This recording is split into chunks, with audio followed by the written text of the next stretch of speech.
حضرت جنید بغدادی دجلہ کے کنارے جا نکلے اور آپ کے شاگرد بھی تھے آپ کے ساتھ، تو وہاں بہلول ملے۔ بہلول ایک مجذوب تھے، تو کہا کہ چلیے ان سے زیادہ بات کرتے ہیں۔ تو شاگردوں نے کہا یہ تو ایک دیوانہ شخص ہے اور آپ اس سے کیا ملیں گے، آپ اتنے پڑھے لکھے عالم اور اتنے بڑے فقیہ اور صوفی، اور ایک دیوانے شخص سے آپ ملیں گے؟ دنیا اس کو دیوانہ کہتی تھی، بہلول دیوانہ۔ لیکن سادی بولے کہ سادیا نزدیک رائے عاشقاں، خلق مجنونند و مجنو عاقل است، کہ اصل تو عاقل یہ لوگ ہیں۔ تو خیر حضرت جنید بغدادی گئے اور بہلول کو سلام کیا، کہا کہ آپ کون ہیں؟ تو کہا میں جنید بغدادی ہوں۔ تو کہا کیا کرتے ہو؟ کہا کہ میں پڑھنے پڑھانے کی ذمہ داریوں میں لگا ہوں۔ تو آپ نے فرمایا کہ کھانے کے آداب جانتے ہو؟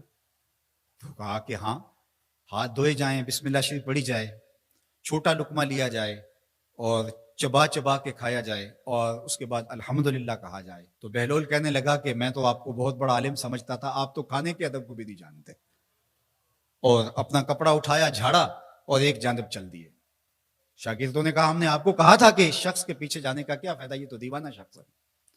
تو کہا نہیں، میں اس کے پیچھے چلتا ہوں۔ پھر آپ اس کے پیچھے بھاگے۔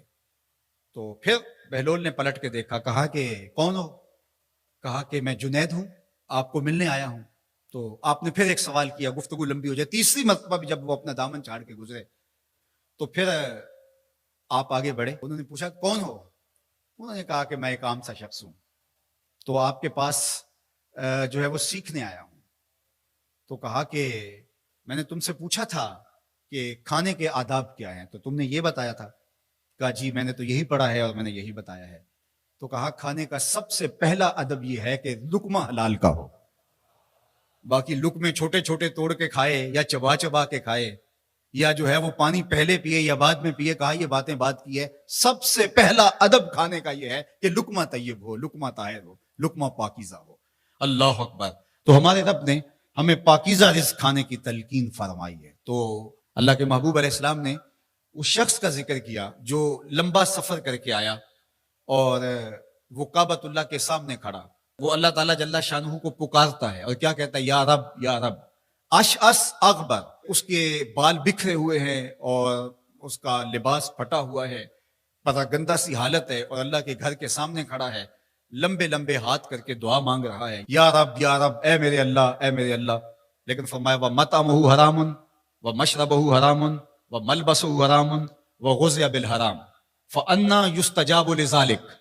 فرمایا کہ اس نے جو کھایا ہے وہ حرام کا ہے، اس نے جو پیا ہے وہ حرام کا ہے، اس نے جو لباس پہنا ہے وہ حرام کا ہے۔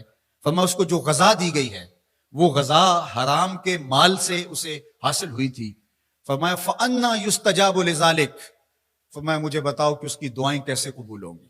وہ کعبۃ اللہ کے پردے کو تھام کے کھڑا ہے، ملتزم سے لپٹ کے رو رہا ہے، وہ حتیم میں کھڑا ہے، وہ کعبہ کے اندر بھی چلا گیا، کعبہ کی چھت پہ سقف بیت اللہ پہ بھی کھڑا ہے، مطاف میں کھڑا ہے، وہ حجر اسود کے ساتھ لپٹ کے دعائیں مانگ رہا ہے، مقام ابراہیم کے پاس کھڑا ہو کے دعائیں مانگ رہا ہے۔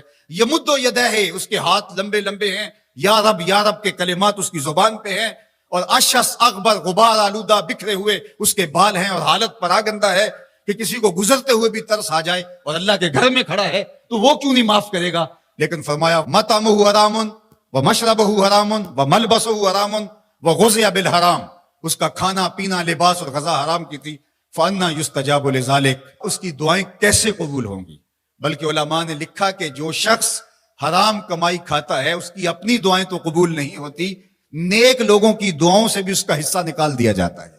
جب اللہ کے بندے اولیاء کاملین دعائیں مانگتے ہیں اور وہ پوری امت کے لیے، پوری قوم کے لیے مانگ رہے ہوتے ہیں، لیکن اس شخص کا حصہ نکال دیا جاتا ہے جس کا رزق پاکیزہ نہیں ہے۔ اس لیے رزق کی پاکیزگی یہ بہت اہم ہے۔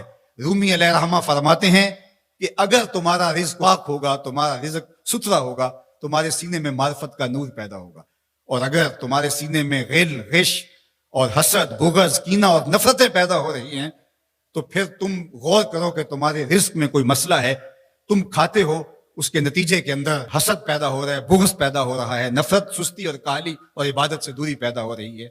جو رزق حلال ہے وہ عبادت کے لیے تقویت پیدا کرتا ہے، وہ تمہیں سچائی کی زندگی گزارنے کی طرف راغب کرتا ہے۔